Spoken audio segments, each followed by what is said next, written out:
Hey guys, welcome back to Clownfish TV. This is Kneon. I'm not here with Geeky Sparkles in this video, so I'm going to talk about something she doesn't really care much about, and that's Dungeons and Dragons. I don't really care much about Dungeons and Dragons either, to be honest, at least not 5e and 5.5e or whatever the hell they're calling it. Hey, we got some news that apparently the Orcs have been removed from the Monsters Manual because they're no longer monsters, they're people too. I guess we're gonna talk about some of the politically correct changes to the new Dungeons and Dragons Monster Manual.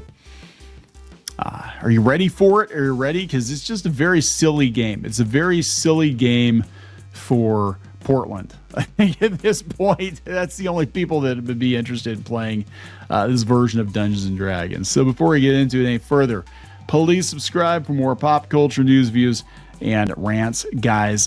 Speaking of games, we do have tabletop games in development. We're working on games right now.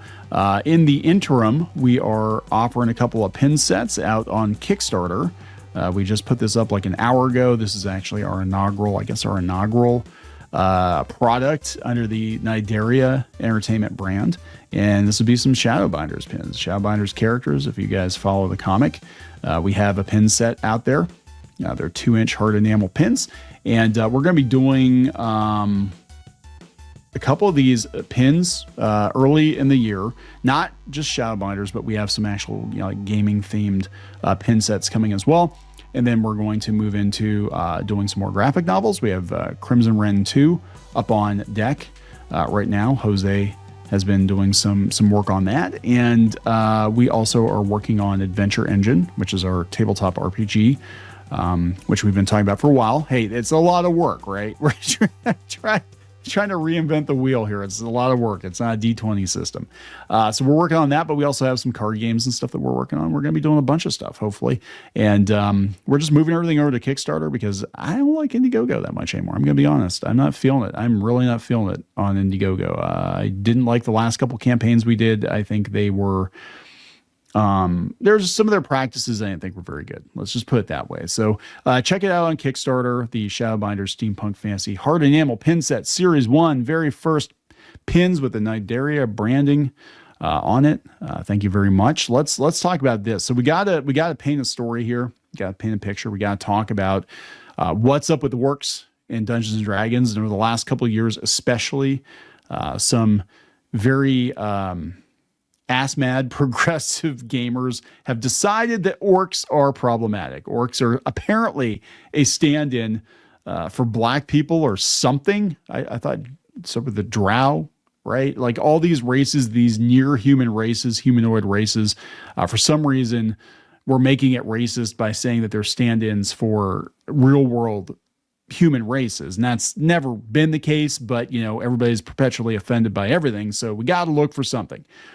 Anyway, orcs have been made kinder and gentler, and apparently they're no longer stand-ins for black folks. They're stand-ins for Latinos, for Mexican folks, as evidenced by the new player's handbook, right? They're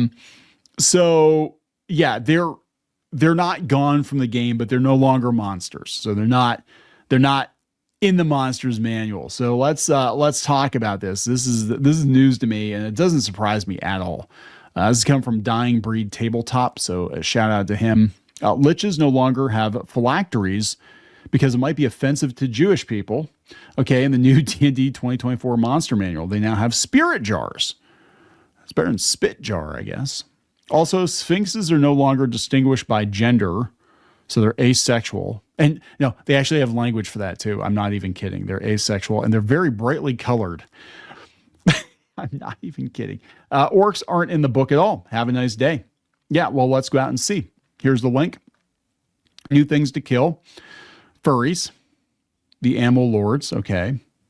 Haunted House. I loved Monster House. You guys ever see Monster House? I love Monster House.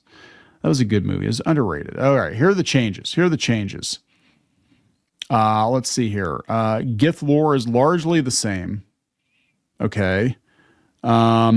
Let's see, liches. Yeah, the biggest change to the lich is entirely about nomenclature instead of the Greek word phylactery, which has caused some controversy in the world of fantasy due to its association with Judaism. The monster manual now uses spirit jar. It functions the same, and I'm not sure if this change will supersede 50 years of precedent, but it's an example of wizards working to be as inclusive as possible. Is that what we're calling it? Inclusive? Is that what we're calling it? Why are people making excuses for wizards? God, okay, so this, look. If you showed me this image, and you show me this image in freaking 1987, 88, and you told me this is Dungeons and Dragons, I'd be like, hell no, this looks like My Little Pony or She-Ra or something. But this is where we're at, guys. Sphinxes get a huge change in the new monster manual by doing away with the classic gendered sphinx classifications of androsphinx and gynosphinx. Instead, there are sphinxes of wonder, secrets, lore, and valor. They're multicolored now and classified as celestials instead of monstrosities. This change in form and classification reflects more the way sphinxes are depicted in Hinduism and Buddhism rather than the Greek Egyptian influence of previous editions. Somebody's been watching a lot of Coco. I'm just saying, like, why? Whatever. There's no mention of the andro and gyno forms still existing, though they're listed on the conversion tables. Okay. I always get tripped up on this. It's Rakshasas, right? The tiger people, the cat people. Well, now they can be anything. They can be tigers, crocodiles, birds. Here's where it gets interesting. Orcs. Orcs don't get any space in the new monster manual. In the 2015 version, they gave one of the iconic D&D monsters 4 pages of lore, stat blocks, and art. Now they only show up in the appendix, in the tables that let you convert them to a new monster. What? Wait, they only show up in the appendix in the tables that let you convert them to a new monster. So you can't even use them as monsters now because they're a player race. Orcs have been a thorny subject lately, but even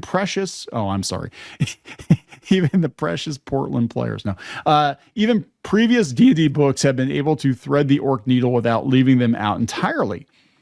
Yeah, sounds like a you problem, doesn't it?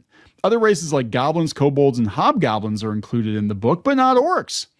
Their omission is profoundly disappointing considering the amount of creativity shown in updating other creatures in the book. Updating, that's what we're calling it. But yeah, so what's the difference between orcs and goblins and kobolds and hobgoblins and other humanoid? You know what I'm saying? They're fodder. I'm sorry. As soon as we started making monsters people in D&D, and then we started bringing the theater kids in to D&D, everything went to hell. And this is what you get. You get drag sphinxes. That's what you get. No, sorry. I'm just saying, like, what the hell am I looking at here? So many monsters, so little lore. I said the new monster manual was touted by Wizards as the biggest ever with 500 monsters and 85 new ones. This isn't true. Part of that comes from them moving NPCs like druids, performers, and cultists out of the appendix. That's not offensive, cultist. Out of the appendix where they were before and in the main body of the book. While I understand wanting to put these tools out there alongside others, it ends up feeling like filler. The shift is also part of one of my bigger issues with the new monster manual, organization. Unlike most monster manuals, almost every grouping of monsters have been split off from each other. Rather than have a section for devils, imps, gorgons, etc., those monsters are now in different places. So if you know you want a devil, we'll be using multiple devils. Can we say that? You have to do a seek and find through the appendix to find the ones you want. That's lame. So I love the Monstrous Compendium. That is my all-time favorite monster book. I had that, and I had every set. And for those of you who don't know what that was, second edition, they had this big binder. And instead of having a monster's manual, right, like just a hardcover book, they had this binder that came with starter monsters, and then you would go buy packets of pages that you could put into the binder depending on your campaign world or whatever, and they would have different monsters from different worlds. And I mean, I'm sure it was probably a cash grab, but I love that. It was a great way to add to your monsters manual without having to go out and buy a whole nother book, even though the pages cost as much as a book. But they had, Kryn monsters and Forgotten Realms monsters, and it was really cool. I really liked that concept. I loved it. But no, we got to do this instead. It was so easy too, because you could take all the pages, you could organize them however you wanted to, and you could put tabs in there, and like if you want to put all your dragons in one place from all the different worlds or whatever, you could do that, right? And this just doesn't seem to work, but whatever. Yeah, it just doesn't look very, I don't know. Whatever. I mean, look, I don't give a shit. I'm going to be honest. I don't care about D&D 5e, 5.5e. And apparently, nobody really does, because I was watching Dungeons and Discourse, and she was talking about how so many YouTube channels that cover D&D have fallen off. I can't imagine why. They've been falling off. This is let's go out and look at the comments here on Dying Breed Tabletop. We have Thor Odinson. I was days old when I learned that phylacteries have some kind of vague association with Judaism. Yeah, I didn't know that either. Steel Accord, were any Jewish players complaining about the word phylactery? Answer, of course they fucking weren't, because it's a fantasy game. Spirit Jar. Where you keep your soul sauce. Secrets of Blackmore. So glad I use old rules and write my own lore and homebrew editions. Yeah, it's probably the way to go. Hey, Jack, Chronicler of the Northlands. Just check his channel out. Yeah, phylactery is actually Greek in origin. That's interesting. At Three Line Studio, that'd be Rob Kuntz, who we've had on. You can actually go out and check the D-Res podcast. I interviewed him with Michael Hovermail. We talked for, 2.5 hours. To Rob, it was a great conversation. If you're into D&D and the origins of D&D and game design, definitely check out that podcast. Here's what I don't get. Why don't all of you just simply ignore the rule changes and do it however you want? That's how we always did it. Why even have a monster manual anymore? Yeah, they're not monsters. They're people. They're people and non-binary rainbow-colored drag sphinxes. I was terribly offended about for 5 minutes when I was 13, some 40 years ago. Then I grew up and got over myself. God, whatever. Orcs are canceled in the new D&D. Yeah. They're protected class. You can't make this kind of stuff up. No, you cannot. Wizards of the Coast is beyond parody at this point. They really are. I cannot wait until Hasbro decides it's not worth publishing books anymore and they just outsource it to somebody else. But I think it'll probably go like Paizo, and it'll probably get worse, right? It's going to get worse before it gets better.